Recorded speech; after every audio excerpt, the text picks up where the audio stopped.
Hello दोस्तों, आपका हमारे यूट्यूब चैनल पे स्वागत है। आज हम इस वीडियो में बात करेंगे आईबीपीएस एएफओ के नोटिफिकेशन के बारे में, इस एग्ज़ाम के सिलेबस के बारे में, इस एग्ज़ाम के पेपर पैटर्न के बारे में। तो इस वीडियो में आगे बढ़ने से पहले अगर आप हमारे चैनल पे नए हैं या अभी तक आपने इस चैनल को सब्सक्राइब नहीं किया है तो आप इस चैनल को सब्सक्राइब कर लें ताकि आपको अपकमिंग वीडियो के सारी नोटिफिकेशन मिलते रहें। ताइए हम इस वीडियो में बात करते हैं आईबीपीएस एएफओ के बारे में। तो यहाँ आपको दिख रहा है कि आईबीपीएस एएफओ ने रिक्वायरमेंट निकाली है 2025-26 के लिए एएफओ पोस्ट के लिए और ये आपका वेबसाइट जो होगा www.ibps.in पे आपको मिल जाएंगे नोटिफिकेशन। उसके बाद से आप यहाँ देख सकते हैं नीचे में कि यहाँ पे बहुत सारे पोस्ट है, जैसे कि आईटी ऑफिसर का निकाल रहा है, एग्रीकल्चर फील्ड ऑफिसर का निकाल रहा है, राजभाषा अधिकारी का निकाला है, लॉ ऑफिसर का निकाला है, पर्सनल ऑफिसर, मार्केटिंग ऑफिसर। तो हम मेन फोकस है agriculture field officer scale first यानी कि एएफओ। और एएफओ जो होते हैं वो एसओ कैटेगरी में आता है, स्पेशलिस्ट ऑफिसर कैटेगरी में आता है। तो फॉर्म भरने से पहले ध्यान रखिएगा कि जो एग्रीकल्चर वाले कैंडिडेट हैं यानी एग्रीकल्चर के स्टूडेंट हैं वो पीयू का फॉर्म ना भर दें, क्योंकि लमसम सबका फॉर्म भरने का जो क्राइटेरिया होता है सेम होता है। तो एएफओ का जो कैटेगरी होगा वो एशो होगा यानी स्पेशलिस्ट ऑफिसर होगा, यानी ये जो आएंगे एशो कैटेगरी में आएंगे। नेक्स्ट हम देख लेते हैं कि जो इसका इम्पोर्टेंट डेट है, फॉर्म भरने का जो इम्पोर्टेंट डेट है उसको देख लेते हैं। तो आज 1 अगस्त है और ये फॉर्म जो है 1 अगस्त से फिलअप होना स्टार्ट हो गया जाएगा और 21 अगस्त तक इसका लास्ट डेट है, यानी 1 से 21 के बीच में आप इस फॉर्म को अप्लाई कर सकते हैं। तो जो भी इंटरेस्टेड कैंडिडेट हैं वो 21 अगस्त के पहले इस फॉर्म को अप्लाई कर लेंगे, ताकि फॉर्म भरने में, क्योंकि लास्ट टाइम जो होता है कि साइबर जो होती है बहुत ही एरर पुअर चढ़ने लगता है, एग्जाम हो जाता है। तो इस सब के इस प्रॉब्लम से बचने से के लिए क्या करेंगे, आप फॉर्म को 21 के पहले आप अप्लाई कर लेंगे, हो सके तो 18 तक 19 अगस्त तक इस फॉर्म को फिलअप कर लेंगे। और यहाँ देख सकते हैं कि पेमेंट ऑफ एप्लीकेशन का जो फी है, ये जो लास्ट डेट है वो 21 अगस्त तक रखा गया है। और जो आपको कॉल लेटर मिलेगा प्रीलिम्स एग्जाम के लिए वो अक्टूबर में आप डाउनलोड कर सकते हैं। और वहीं जो ऑनलाइन होगा एग्जाम्स प्रीलिम्स का, वो नवंबर में होगा। इसमें भी आईबीपीएस ने चेंजिंग कर दिया है। पहले ये जो प्रीलिम्स का पेपर जो होता था वो दिसंबर में होता था, लेकिन वो प्रीलिम्स का पेपर अब नवंबर में लेगा और रिजल्ट जो होगा एग्जामिनेशन का प्रीलिम्स का वो नवंबर दिसंबर में पब्लिश हो जाएगा। और जो मेंस एग्जाम का जो कॉल लेटर होगा वो आपको दिसंबर में मिलेगा। और जो दिसंबर का पेपर जो मेंस का पेपर होता था एएफओ का वो जनवरी में होता था, लेकिन वो जो मेंस का पेपर है आईबीपीएस एएफओ ने उसको भी 1 मंथ पहले कर दिया, यानी दिसंबर में मेंस का पेपर लेगा। और जो मेंस एग्जाम का जो रिजल्ट होगा जनवरी फरवरी में दे देगा और फिर इंटरव्यू जो होगा फरवरी मार्च में कंडक्ट कराएगा और फिर प्रोविजनल अलॉटमेंट जो होगा आपको अप्रैल में मिल जाएगा।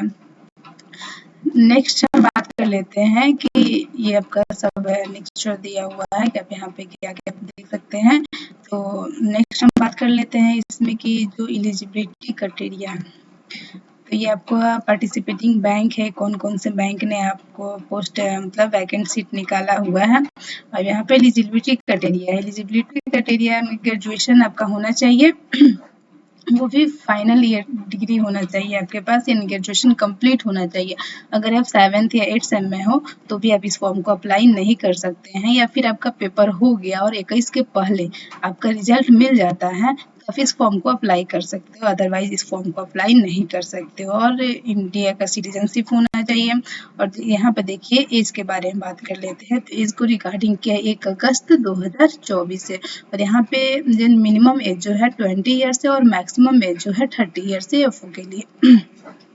और यहाँ पे आपको ये भी बताया है कि 2 अगस्त 1994 से पहले डेट ऑफ बर्थ किसी की नहीं होनी चाहिए और ना ही 1 अगस्त 2004 के बाद डेट ऑफ बर्थ होना चाहिए। अगर आपका डेट ऑफ बर्थ अगर 1 अगस्त 1994 है तो भी इस फॉर्म को फिलअप नहीं कर सकते हैं। अगर आपका डेट ऑफ बर्थ 2 अगस्त 2004 है तो भी आप इस फॉर्म को अप्लाई नहीं कर सकते हैं। अब यहाँ पे देख सकते हैं कैटेगरी वाइज जो है आपको एज रिलैक्सेशन मिला है एससी और एसटी के लिए। एससी और एसटी के लिए आपको 5 इयर्स का मिला है, ओबीसी के लिए 3 इयर्स का एज रिलैक्सेशन मिला है और पीबीडी के लिए पीडब्ल्यूबीडी के लिए जो 10 ईयर का एज रिलैक्सेशन से और एक सर्विसमैन का जो है 5 इयर्स का एज रिलैक्सेशन है। जो पर्सन इफेक्टेड बाई है 1984 डिवोर्स के अकॉर्डिंग उनको भी 5 साल का एज रिलैक्सेशन मिला हुआ है।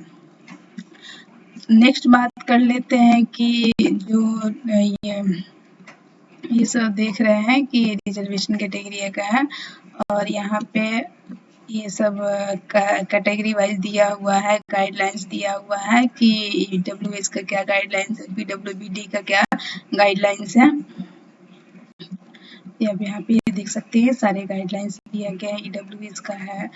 अब नेक्स्ट बात कर लेते हैं कि जो इसका एजुकेशन क्वालिफिकेशन है। अब यहाँ देख सकते हैं एजुकेशन क्वालिफिकेशन दिखाया है कि 4th ईयर डिग्री होना चाहिए ग्रेजुएशन इन एग्रीकल्चर में, हॉर्टिकल्चर में, एनिमल हस्बेंड्री में, वेटनरी साइंस में, डेयरी साइंस में, फिशरी साइंस में, पिसीकल्चर में, एग्रीकल्चर मार्केटिंग एंड कोऑपरेशन में, कोऑपरेशन इन बैंकिंग में, एग्रो फॉरेस्ट्री में, फॉरेस्ट्री में, एग्रीकल्चरल बायोटेक्नोलॉजी में, बीटेक बायोटेक्नोलॉजी में, फूड साइंस में, एग्रीकल्चरल बिजनेस मैनेजमेंट में, या फूड टेक्नोलॉजी या फिर dairy technology, agricultural engineering, sericulture, fisheries engineering, ये सारे सब्जेक्टों में किसी एक से आपके पास 4 ईयर की डिग्री होनी चाहिए ग्रेजुएशन की। और ये किस पोस्ट के लिए, एएफओ के लिए है। अदरवाइज आपके पास इसके अलावा किसी भी स्ट्रीम में है तो आप एएफओ की एफओ का फॉर्म अप्लाई नहीं कर सकते हैं।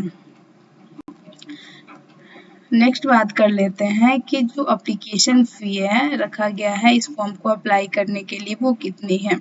तो आप यहाँ देख सकते हैं कि एप्लीकेशन फ़ी जो है एससी, एसटी और पीडब्ल्यूबीडी कैंडिडेट के लिए 175 रखा गया और इसके अलावा ओबीसी हो गया, ईडब्ल्यूएस हो गया, फिर जनरल होंगे सबके लिए 850 रुपये फ़ी के रूप में रखा गया है। अब बात कर लेते हैं एग्जामिनेशन का स्ट्रक्चर है, पेपर पैटर्न क्या है। तो यहाँ देख सकते हैं जो एएफओ का प्री पेपर है उसका जो है उसमें 3 सब्जेक्ट के पेपर होंगे, इंग्लिश लैंग्वेज के होंगे, रीजनिंग होंगे और क्वांटिटेटिव एप्टीट्यूड होंगे। जो इंग्लिश लैंग्वेज के क्वेश्चन होंगे 50 होंगे लेकिन वो 25 नंबर के होंगे और उसका टाइम ड्यूरेशन 40 मिनट होगा। और रीजनिंग जो होंगे 50 क्वेश्चन होंगे, 50 नंबर के होंगे और ये पेपर दोनों लैंग्वेज में होगा और इसका भी टाइम ड्यूरेशन जो होगा 40 मिनट होगा।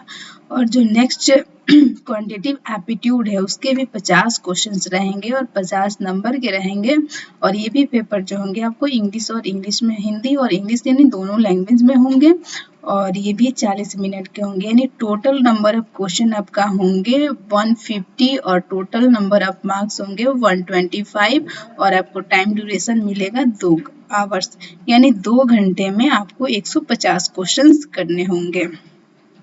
वही मेंस का देख लेते हैं तो मेंस में जो आपका स्पेसिफिक सब्जेक्ट है उससे आपके 60 क्वेश्चन पूछे जाएंगे 60 नंबर के और ये भी पेपर जो होंगे आपके दोनों मीडियम में होंगे, इंग्लिश और हिंदी मीडियम में होंगे और इसका टाइम ड्यूरेशन होगा 45 मिनट यानी 45 मिनट में आपको 60 क्वेश्चंस करने होंगे।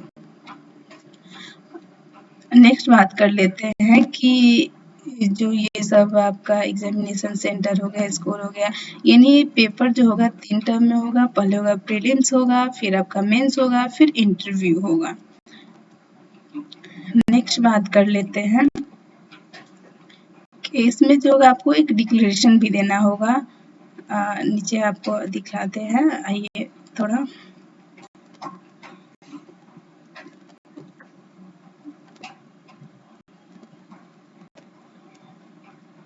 ये तो आपको बताया जा चुका है। जैसे यहाँ पे देखिए यहाँ पे क्या क्या आपको रिक्वायरमेंट है अपलोड करने के लिए, फॉर्म को भरने के लिए फोटोग्राफ चाहिए, वो भी रिसेंट का फोटोग्राफ चाहिए, सिग्नेचर चाहिए, लेफ्ट थंब इम्प्रेशन चाहिए और एक हैंड रिटन डिक्लेरेशन होगा। और आप जिस कैटेगरी के हैं, अगर ओबीसी के हैं, SC ST के हैं, EWS के मतलब EWS लगाना चाहते सर्टिफिकेट तो मेंशन किए हैं, तो आप उसको सर्टिफिकेट को अपलोड करना होगा। तो यहाँ पे देख सकते हैं कि ये सारा आपका दिया हुआ है कि किस तरह के कौन से डॉक्यूमेंट आपको अपलोड करना है, कितने KB का चाहिए, फिर उसका साइज क्या होगा, ये सब आप यहाँ से नोटिफिकेशन को जो होगा केयरफुली रीड करेंगे। रीड करने के बाद से ये फॉर्म को अप्लाई करेंगे। आपको दिखा देते हैं कि डिक्लेरेशन में क्या लिखना है और डिक्लेरेशन भी अपलोड करना है। तो आप